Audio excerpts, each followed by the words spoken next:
हमारे यहाँ सबसे बड़ा फोर्स वैज्ञानिक मानते स्ट्रॉन्ग फोर्स जो क्वार्क के बीच में काम करता है।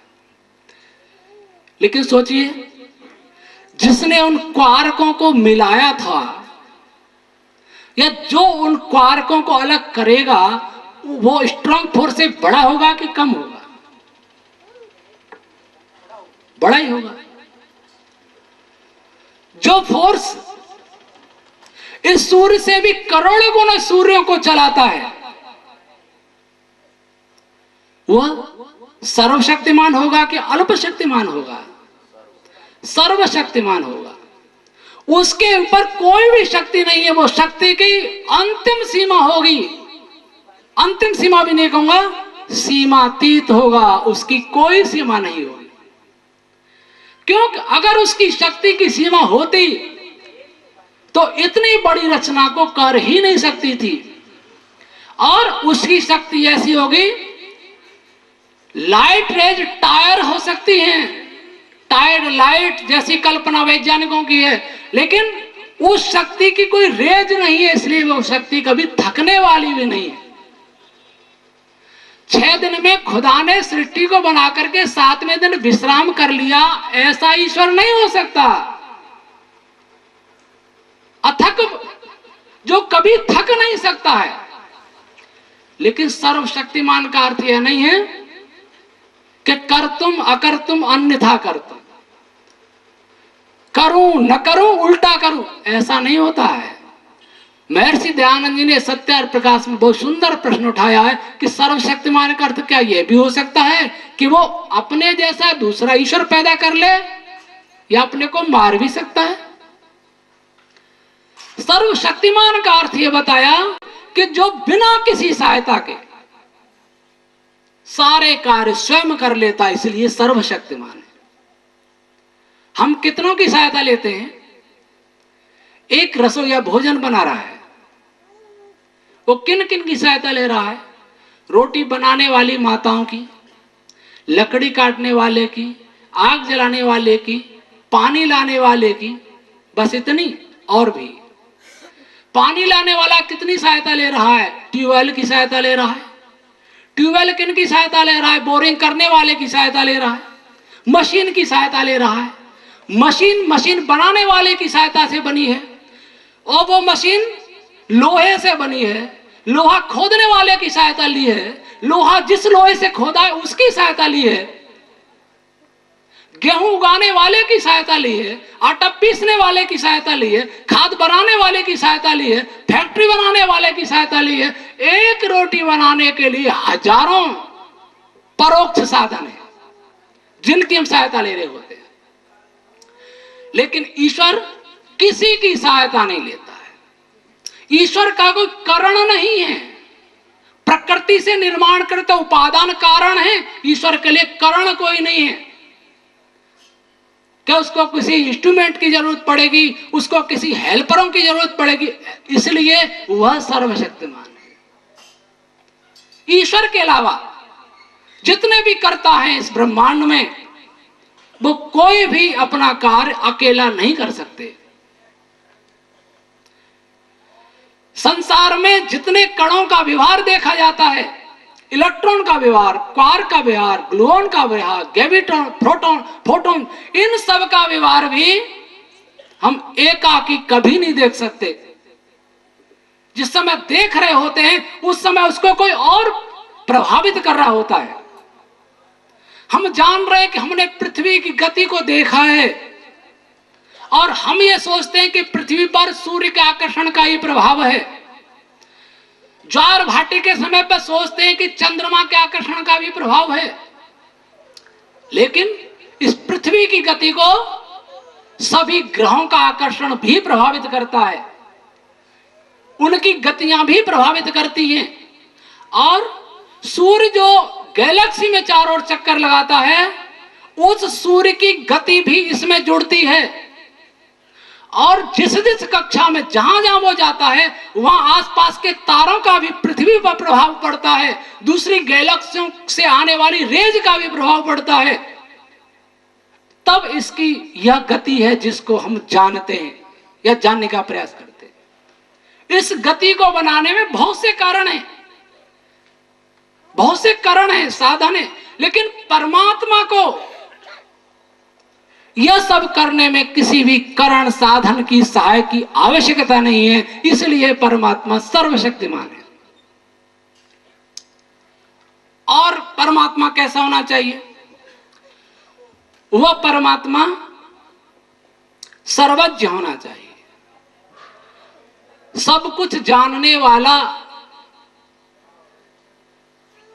आज कल मैं चर्चा कर रहा था कि अगर किसी दांत के डॉक्टर से भी कहें कि क्या तुम दांत के बारे में सब कुछ जानते हो, दुनिया का कोई डॉक्टर एक स्थिति में कह देगा इससे आगे हम नहीं जानते। हृदय का डॉक्टर तो बहुत बड़ी बात है, मस्तिष्क का डॉक्टर, मस्तिष्क तो अभी तो समझा ही नहीं गया। लेकिन जिसने दांत को बनाया, जिसने शरीर के सब अंगों को बनाया, जिसने कोशिका को बनाया, जिसने ब्रह्मांड सूर्य तारों को बनाया, जिसने सब कुछ को बनाया, उसका ज्ञान कितना होगा? सब कुछ जानने वाला ही सब कुछ बनाने में समर्थ हो सकता है। अगर उसमें कहीं भी जानकारी की कमी होती तो ब्रह्मांड पूर्ण बन नहीं पाता। ब्रह्मांड की प्रत्येक रचना बहुत बुद्धिपूर्वक है।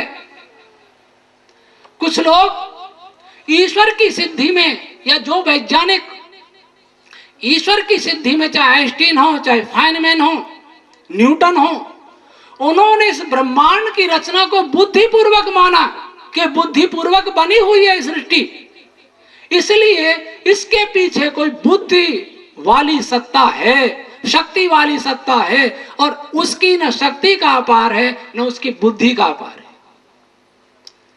हम कुछ मॉडल बनाते हैं, पेड़ पत्ती का मॉडल, एक पत्ती को ले, पत्ती के बारे में भी कोई नहीं कह सकता कि हम सब जान गए हैं। एक कोशिका के बारे में नहीं कह सकता तो पत्ती के बारे में कैसे कहेगा? जब हम अणु के बारे में नहीं कह सकते तो पत्ती के बारे में कैसे कहेंगे? जब हम परमाणु के बारे में नहीं सब जानते तो अणु के बारे में कैसे जानेंगे? जब इलेक्ट्रॉन आदि के बारे में सब नहीं जानते तो एटम के बारे में कैसे जानेंगे? तो हम कुछ भी नहीं जानते। लेकिन परमात्मा, उसके सामने कुछ भी नहीं जानते, वैसे कुछ जानते हैं। इसलिए हम भी ज्ञानवान हैं, जीवात्मा भी ज्ञानी है, लेकिन अल्पज्ञ है। जो इस संसार को बनाता है वह परमात्मा सब कुछ जानता है। अगला, वह परमात्मा सर्वांतर्यामी होगा। सर्वज्ञ के विषय में आपने जितने भगवानों के अवतार सुने हैं वो सब कुछ, कोई कहीं भूल करता है, कोई कहीं भूल करता है, कोई कभी प्रायश्चित करता है, वो कोई पश्चाताप करता है, ऐसा परमात्मा नहीं करता। सर्व अंतर्यामी, जो सबके मन की बात भी जान लेता है, सब में विचरण भी करता है, सबके अंतर में गमन करने वाला, गमन तो नहीं करता लेकिन सबके भीतर रहने वाला होता है।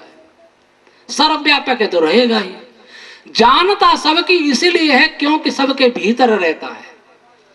बाहर से जानने के लिए भी साधन की जरूरत पड़ेगी, क्योंकि वह सबके भीतर रहता है इसलिए सबको जानता है, क्योंकि वह सबके भीतर रहता है इसलिए सबको गति देता है, क्योंकि वह सबके भीतर रहता है इसलिए वो सबको फल भी देता है। तो ये परमात्मा के सत आनंद स्वरूप। परमात्मा को कोई दुख नहीं होता। दुख किसको होता है? दुख उसको होता है जिसके पास किसी वस्तु का अभाव होता है, जो कहीं न कहीं से अपूर्ण होता है, उसको दुख होता है। क्योंकि प्राप्त करने की इच्छा जब पूरी नहीं होती तो उसको दुख होता है। क्योंकि परमात्मा के लिए कुछ भी अप्राप्त नहीं है, सब कुछ उसका है, सब कुछ उसके अंदर है। तदंतरस्य सर्वस्य तदु सर्वस्यास्य बाह्यतः। तो जो कहीं से अपूर्ण नहीं है, जिससे कुछ भी अप्राप्त नहीं है, इसलिए उस परमात्मा को दुख नहीं होता बल्कि आनंद स्वरूप होता है। तो ये परमात्मा के मोटा मोटा स्वरूप हुआ और ऐसा ईश्वर, इस प्रकार का ईश्वर और भी रह गए, न्यायकारी, दयालु, अभय, नित्य। नित्य तो अनादि होगा तो अनंत भी होगा, कभी मरेगा भी नहीं। पवित्र, पवित्र का क्या अर्थ है? पवित्र का अर्थ होता है जो शुद्ध रूप में होता है, किसी चीज का उसमें मिश्रण नहीं हो सकता, किसी भी पदार्थ से वो मिश्रित नहीं हो सकता, मिश्रित होते हुए भी निर्लिप्त रहता है। जैसे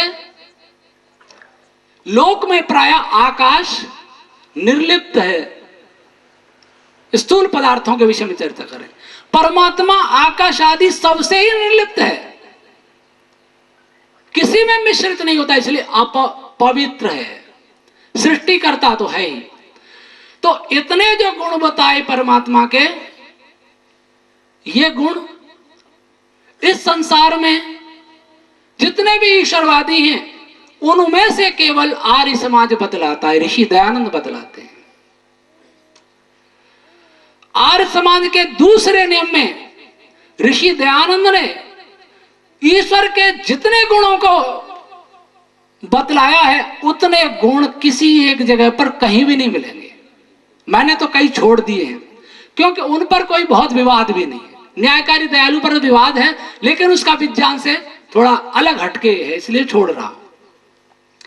तो ऐसा ईश्वर सब परेद अगाध शुक्रम अकायम अभ्रम असनाविरम शुद्धम अपाप विद्धम कबीर मनीषी परिभू स्वयंभू, ऐसा ईश्वर वेद प्रतिपादित है, ऐसा ईश्वर उपनिषद वर्णित है, ऐसा ईश्वर ऋषियों के द्वारा बताया है, ऐसा ईश्वर अंतिम ऋषि महर्षि दयानंद जी महाराज ने बतलाया है।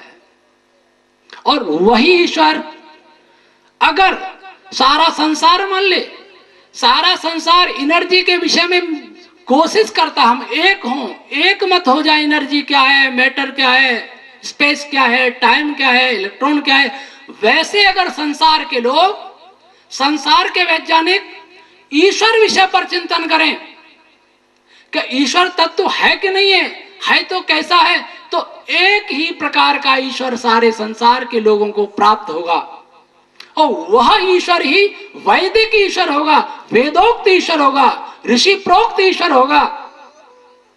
तब ईश्वर के नाम पर जो भी विवाद हैं, ईश्वर के नाम पर जो भी दुकानें चल रही संप्रदायों की, वो बंद हो जाएंगी। आज हम ऐसे ईश्वर को नहीं मानते, जो ऐसे ईश्वर को मानते भी हैं उन्हें शायद अंदर से विश्वास नहीं है, इसलिए ईश्वर और मुक्ति के सपने दिखाते हुए भी स्वयं उन कर्मों में रत रहते हैं जो अनीश्वरवादी करते हैं। ईश्वरवादी होते हुए भी, कहते हुए भी हम वे कर्म करते हैं जो अनीश्वरवादी करते हैं। इसका अर्थ यह हुआ कि हमें ईश्वर की सत्ता में भीतर तक विश्वास नहीं है। मैंने इस विषय को इसलिए लिया था कि ईश्वर सिद्ध होगा तो सारी मानव जाति एक होगी, ईश्वर का यथार्थ स्वरूप संसार के सामने आएगा तो सारी मानव जाति का कल्याण होगा। और क्योंकि विज्ञान का युग है, हर बात में पूछा जाता है साइंटिफिक बेस क्या है, मैंने आपको कल से आज तक ईश्वर का साइंटिफिक बेस बताने का संक्षेप में प्रयास किया। अब कोई कहे कुछ बातें थोड़ी सी कर लूं, कोई कहे ईश्वर है, प्रैक्टिकल मैथ क्या इसमें कुछ काम करेगा? मैंने बताया, कल भी चर्चा की थी, साइंस वाले कहेंगे हम तो उसी को मानते हैं जिसको हम प्रैक्टिकल से सिद्ध कर लेते हैं। पिछले 30 सालों में स्ट्रिंग थ्योरी पर बहुत काम हुआ। इंग्लैंड का एक वैज्ञानिक है ली स्मोलिन, और उसको डॉक्टर बसंत जी ने भी बहुत गंभीरता से पढ़ा है, उनकी पुस्तक को। ट्रवल्स विद फिजिक्स उनकी पुस्तक है, और उस व्यक्ति का दिल भी बहुत साफ है मुझे लगता है। एक तो रिचर्ड फाइनमैन का दिल साफ है और एक ली स्मोलिन का दिल साफ है, बाकी किसी वैज्ञानिकों का दिल साफ मुझे नहीं दिखाई दिया। उस व्यक्ति ने साइंस की समस्याओं को, इस समस्याओं को डॉक्टर साहब बताएंगे शाम के कार्यक्रम में, बड़ी सहजता से स्वीकार कर लिया है। उसने यह भी बताया कि साइंस वाले किस किस प्रकार से पक्षपात करके साइंस को आगे डेवलप नहीं होने देते, कैसे पक्षपात भी आते हैं, कैसे कैसे भेदभाव भी आते हैं, रंग भेद भी आता है, बहुत सी बातें आती हैं। यही कारण है कि भारतीयों को नोबेल कम मिला करता है। तो स्मोलिन ने लिखा है कि स्ट्रिंग थ्योरी पर 30 वर्ष काम हुआ, लेकिन 30 वर्ष में कोई बड़ी खोज नहीं हुई है। और स्ट्रिंग थ्योरी पर काम करने वालों के ऊपर 2 नोबेल पुरस्कार विजेताओं का कमेंट है कि हम ये नहीं जानते कि स्ट्रिंग थ्योरी है कि संकेत है या कल्पना है। 30 साल हजारों लाखों वैज्ञानिक दुनिया के लगे रहे और परिणाम में नोबेल पुरस्कार विजेता कहते हैं ये थ्योरी है कि कल्पना है। वहां तो कोई नहीं बोलता। या हमसे कहते हैं प्रैक्टिकल लाओ। मैंने कल स्टीफन हॉकिंस का बताया था, वो कहते हैं कि प्रैक्टिकल से कोई चीज प्रमाणित हो जाए इसका अर्थ यह नहीं कि वो सत्य ही है। 50 प्रमाण मिलने के बाद भी एक ही प्रमाण प्रैक्टिकल में अगर असिद्ध हो गया तो खंडित हो जाएगा। और जैसा कि मैंने बताया था, प्रैक्टिकली गुरुत्वाकर्षण को हम सब जानते हैं, प्रयोग करते हैं। आज तक गुरुत्वाकर्षण को कोई नहीं पता लगा सका गुरुत्वाकर्षण होता क्या, फिर भी प्रैक्टिकली है। तो कई प्रैक्टिकल हम गहराई से नहीं जानते। प्रैक्टिकल तो मिस्त्री भी जानता है, लेकिन मिस्त्री साइंटिस्ट नहीं है। अब रही मैथ की बात। मैथ के विषय में फाइनमैन ने कहा है कि मैथमेटिक्स के लिए ठीक है, लेकिन संसार कॉम्प्लेक्स है, सब जगह मैथमेटिक्स ठीक काम नहीं करता है। मैथमेटिक्स केवल मैथमेटिक्स में दिमाग लगाता है। एक बार बाकरा के भवानी सिंह ने बड़ा अच्छा एक उदाहरण दिया। जोधपुर में मिले, मैं आयुर्वेद हॉस्पिटल में था, तो मैं कुछ पढ़ रहा था, तो स्वामी जी आपको एक मजेदार बात बताऊं मैथमेटिक्स की। बताइए। बहुत उच्च कोटि की नहीं, लेकिन मुझे बड़ी सटीक लग रही। गाय का गोबर जमीन पे पड़ा था, एक बालक आया, उसने उठा के उसको दीवार पर फेंक दिया। दीवार पे चिपक जाएगा। 2 मैथमेटिशियन आए, उन्होंने इस गोबर को दीवार पर देखा, आपस में चर्चा करें कि गाय ने गोबर किस एंगल पर खड़े होकर किया होगा, वो गोबर पहुंचा कैसे। और कागज कलम लेके बहुत सारी कैलकुलेशन करते रहे, उनकी समझ में आया नहीं।